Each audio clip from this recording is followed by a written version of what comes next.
Turnover to report tonight among principals at Portland Public Schools. Yeah, the principal of Cleveland High School sent out a letter to families today saying he's leaving immediately. What does all this mean? Lisa Balick, live at Southeast Portland outside the high school with more for us. Lisa? Yeah, it's interesting. It was actually the student newspaper, the Clarion, that broke the news. They posted it up on their Twitter feed this morning at the school. Now, this will be the 5th principal in 7 years here at Cleveland, and they're bringing back somebody from the past. Leo Lawyer became principal at Cleveland last June. He was formerly principal of Neoconni Middle School on the coast.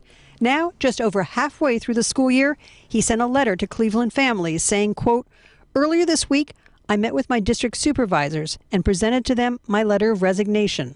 I realize that this news must be surprising to hear. What I can say today is that this decision is the right one for my family and me at this time." Lawyer had replaced a principal who was at Cleveland for 2 years before she left after a teacher vote of no confidence. But I've been here for like 4 years, and each year we get like a new principal. So it's just like weird that we go through so many principals. The regional superintendent wrote to families, "I know this news probably comes as a surprise. Our focus now is to minimize disruption and keep positive momentum going for Cleveland during this transition period." Stepping back in will be Paul Cook, who was principal at Cleveland for 12 years before he left in 2015. He'll fill in until the end of the school year. The district would not comment about the principal turnover here and at some other schools.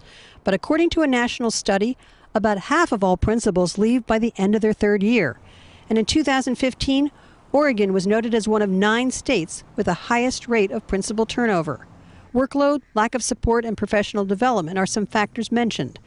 At times, there's also concern a principal may not be the best fit for a school's community. Some in this community tell us they wish there was more public input. Now, interim principal Paul Cook was the longest-serving principal at a Portland school until he retired several years ago. Live in Southeast Portland, Lisa Balick, KOIN 6 News.